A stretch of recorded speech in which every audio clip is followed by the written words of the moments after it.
এক মেয়ে নিজের মাথা বারবার কাঁচের দেয়ালে আঘাত করছে। এ দৃশ্য দেখে ম্যালোরি ভয় পেয়ে যায় এবং দ্রুত গাড়িতে গিয়ে বসে পড়ে। সে জেসিকাকে বলে, চলো তাড়াতাড়ি বাড়ি ফিরি। বাইরে তখন বিশৃঙ্খলা শুরু হয়ে গেছে। রাস্তায় মানুষ আতঙ্কে দৌড়াচ্ছে, কেউ নিজেকে মেরে ফেলছে, কেউ চিৎকার করছে। জেসিকা দ্রুত গাড়ি স্টার্ট দিয়ে বাড়ির দিকে যেতে থাকে। হঠাৎ জেসিকার চোখের রং পাল্টে যায়, যেন সে কিছু একটা দেখে ফেলেছে। এখন জেসিকা নিজের উপর থেকে পুরো নিয়ন্ত্রণ হারিয়ে ফেলে আর গাড়ির গতি বাড়িয়ে সামনে থেকে আসা গাড়িগুলোর সঙ্গে ধাক্কা দিতে শুরু করে। ম্যালোরি তাকে থামানোর চেষ্টা করে, কিন্তু জেসিকা থামে না। এরপরই তাদের গাড়ি এক অন্য গাড়ির সঙ্গে ধাক্কা খেয়ে ভয়াবহ দুর্ঘটনা ঘটে। ভাগ্যক্রমে দুজনেই বেঁচে যায় এবং গাড়ি থেকে বেরিয়ে আসে। কিন্তু ম্যালোরি কিছু বুঝে ওঠার আগেই সে দেখে তার চোখের সামনে জেসিকা এক ট্রাকের সামনে ঝাঁপিয়ে পড়ে আত্মহত্যা করছে।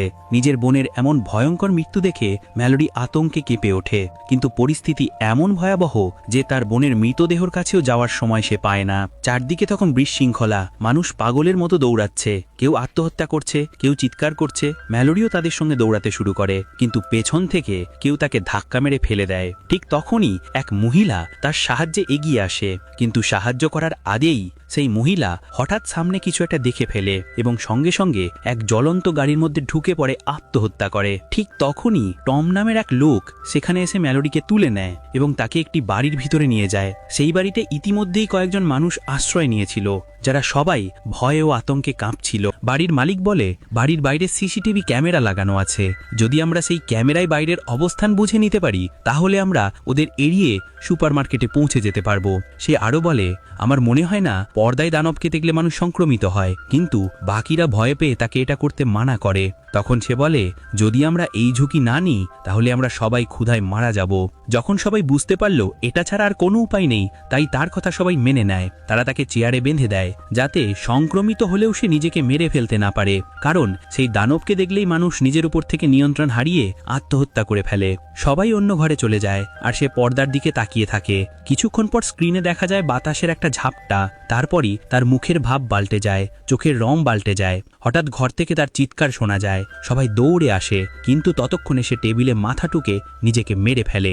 এটা দেখে সবাই ভয় পেয়ে যায় এবং বুঝতে পারে দানবকে সরাসরি দেখো বা স্ক্রিনে ফলাফল একই, মৃত্যু। তাই তারা সঙ্গে সঙ্গে মনিটর স্ক্রিন ভেঙে ফেলে, যেন ভুলবশত কেউ দানবকে না দেখে।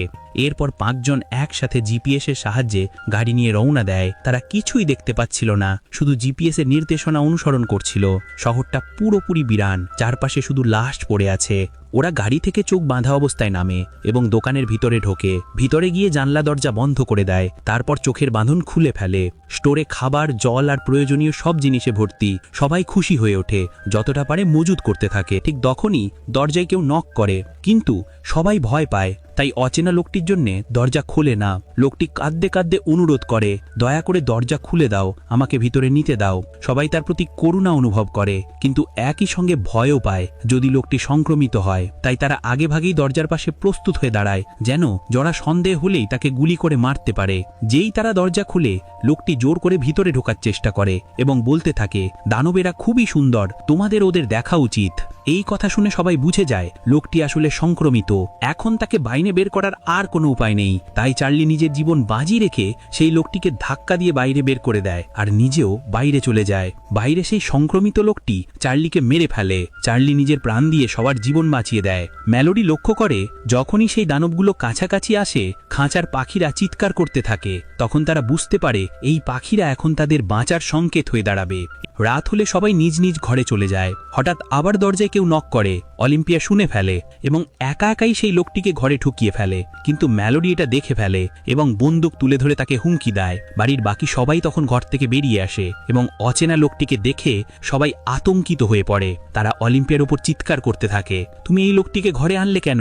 অলিম্পিয়া কাঁদতে কাঁদতে বলে, আমি জানি একা বাইরে থাকা কতটা কষ্টকর, আমিও নিজে একা ছিলাম, তাই তার প্রতি মায়া হয়ে গিয়েছিল।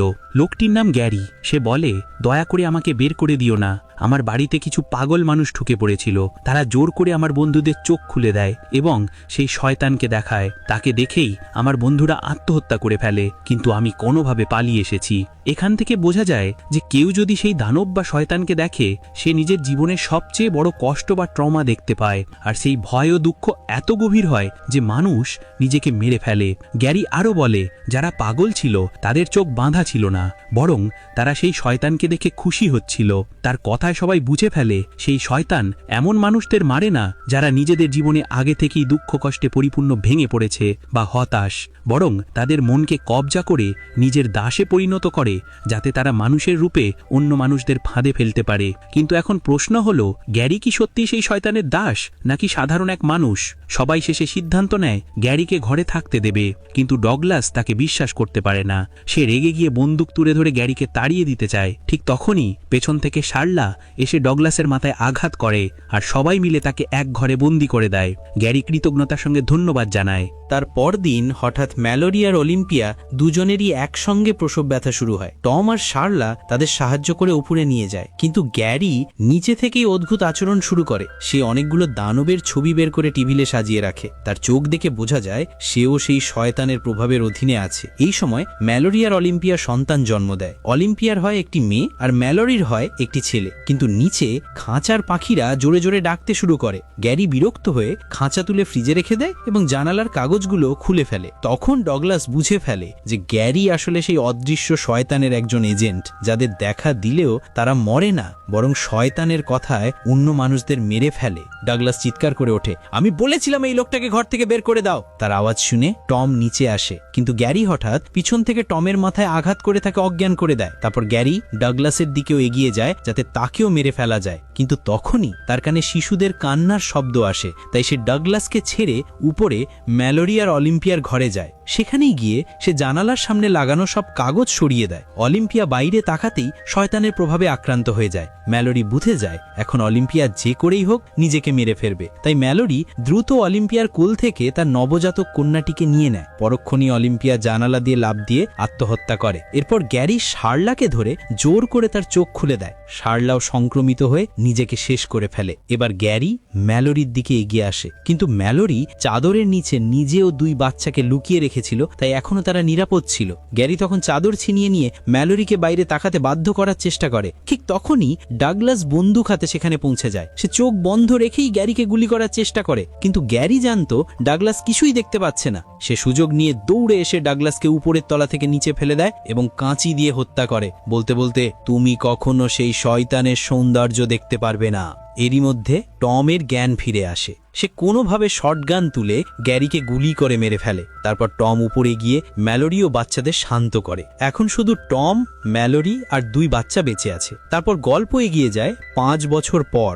ম্যালোরি আর টম এখন একসঙ্গে আছে আর বাচ্চারা বড় হয়ে গেছে, কিন্তু বাইরের দুনিয়াতে এখনো সেই শয়তানের প্রভাব ছড়িয়ে আছে। বাইরে এখনো কিছু মানুষ ঘুরে বেড়াচ্ছে যারা সংক্রমিত, তারা নর্মাল মানুষদের খুঁজে মেরে ফেলে। ম্যালোরি এই 5 বছরে বাচ্চাদের শেখায় কিভাবে এই বিপদের মধ্যেও টিকে থাকতে হয়। এখন বোঝা যায় ছেলেটি ম্যালোরির নিজের ছেলে আর মেয়েটি হলো অলিম্পিয়ার মেয়ে, যাকে মারা যাওয়ার আগে অলিম্পিয়া ম্যালোরির কাছে রেখে গিয়েছিল। একদিন রেডিও থেকে একটা আওয়াজ আসে। একজন মানুষ নাম রিক বলে, আমরা যেখানে আছি সেটা সম্পূর্ণ নিরাপদ। এখানে একটা কলোনি আছে যেখানে খাবার, জল আর সব রকমের প্রয়োজনীয় ব্যবস্থা রয়েছে। যদি তোমরা আসতে চাও তাহলে নদীর ধারা অনুসরণ করো।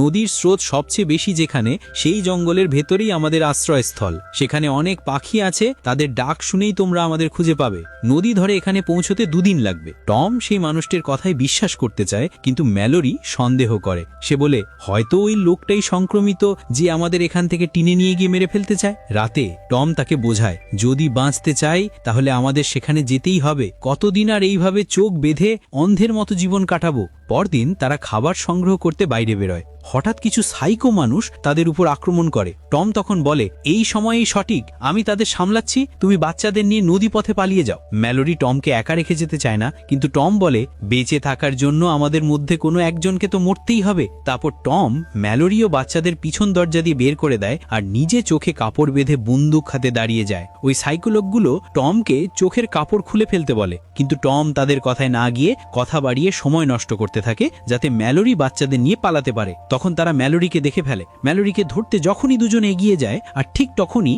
টম গুলি করে দুজনকে মেরে ফেলে, কিন্তু নিজেও আহত হয়। এখন অন্ধ অবস্থায় বাকি লোকদের মারা অসম্ভব, তাই সে নিজের চোখের কাপড় খুলে ফেলে আর চোখ খোলার পর বাকি দুজনকেও মেরে ফেলে। এখন শুধু একজনই সাইকো মানুষ বেঁচে ছিল। টম যখন তাকে মারতে যায় তখন হঠাৎ সেই শয়তানও সেখানে উপস্থিত হয়। শয়তান টমকে নিজের নিয়ন্ত্রণে নেওয়ার চেষ্টা করে, কিন্তু পুরোপুরি বসে আসার আগেই টম শেষ সাইকো লোকটাকেও মেরে ফেলে এবং তারপর একই বন্দুক দিয়ে নিজে নিজেও গুলি করে আত্মহত্যা করে। গুলির শব্দ শুনে ম্যালোরি বুঝে যায় টম আর বেঁচে নেই। সে কান্নায় ভেঙে পড়ে, কারণ এত ভয়ঙ্কর সময়টাতে টমই ছিল তার একমাত্র ভরসা। এরপর সে সিদ্ধান্ত নেয় এই রেডিওতে যে নিরাপদ জায়গার কথা বলা হয়েছিল সেখানে যেতেই হবে। সে দুই বাচ্চাকে বোঝায় এই যাত্রাটা খুব কঠিন হবে, কিন্তু আমরা যদি বাঁচতে চাই তাহলে ওখানেই যেতে হবে। আর একটা কথা মনে রেখো, যাই হোক না কেন চোখের পট্টি খুলবে না, যদি খুলে ফেলো তাহলে তোমরা মারা যাবে। তারপর সে ম্যালোরি ও বাচ্চাদের চোখে পট্টি বেঁধে নদীর দিকে যাত্রা শুরু করে। তারা দড়ির সাহায্যে পথ চিনে নদীর কাছে পৌঁছে যায় এবং একটা নৌকায় উঠে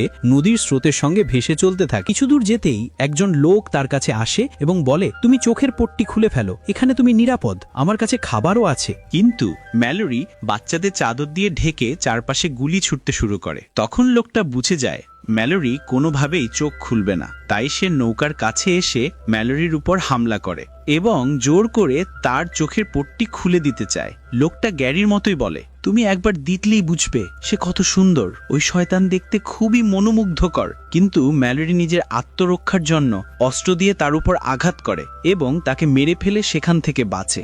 এইভাবে নদীপথে চলতে চলতে 24 ঘন্টা কেটে যায়। তিনজনেই প্রচণ্ড ক্লান্ত। ঠিক তখনই তাদের নৌকা এক ট্রাকে ধাক্কা খায়, ফলে ম্যালোরির ছেলে আর খাবারের ব্যাগ দুটোই নদীতে পড়ে যায়। ম্যালোরি ছেলেকে বাঁচাতে সক্ষম হয়, কিন্তু খাবার দাবার সবকিছুই স্রোতে ভেসে যায়। এটা দেখে সে ভীষণ হতাশ হয়ে পড়ে, কারণ খাবার ছাড়া তারা বেশি দিন টিকে থাকতে পারবে না। তাই ম্যালোরি নৌকাটাকে নদীর ধারে লাগিয়ে বাচ্চাদের বলে, যাই হোক না কেন তোমরা নৌকা থেকে নামবে না আর চোখের পট্টি একদম খুলবে না। তারপর সে দড়ি বেঁধে খাবারের সন্ধানে জঙ্গলের ভেতর একটা বাড়িতে যায়। সেখানে কিছু খাবার পেয়ে নিয়ে আসে, কিন্তু যখন ফিরে আসতে চায় তখন আবার সেই শয়তানরা তার পেছনে লেগে যায় এবং মানুষের কণ্ঠে তাকে ডাকে। ম্যালোরি ভয় পেয়ে গুলি চালাতে চালাতে দৌড়ে পালায়। গুলির আওয়াজ শুনে অলিম্পিয়ার মেয়ে নিজের শরীর দড়ি দিয়ে বেঁধে নৌকা থেকে নেমে ম্যালোরিকে খুঁজতে গিয়ে সরাসরি সেই শয়তানের দিকে এগিয়ে যায়। ঠিক তখনই ম্যালোরি দৌড়ে এসে তাকে ধরে টেনে ফিরিয়ে আনে এবং রাগে চিৎকার করে বলে, আমি তোমাকে বলেছিলাম না নৌকা থেকে নামবে না, তুমি কি বুঝতে পারো না এতে আমরা সবাই মারা যেতে পারি? এরপর তারা আবার যাত্রা শুরু করে। তখন ম্যালোরি আর দুই শিশু টানা 42 ঘন্টা ঝোলে নদীপথে ভাসছে।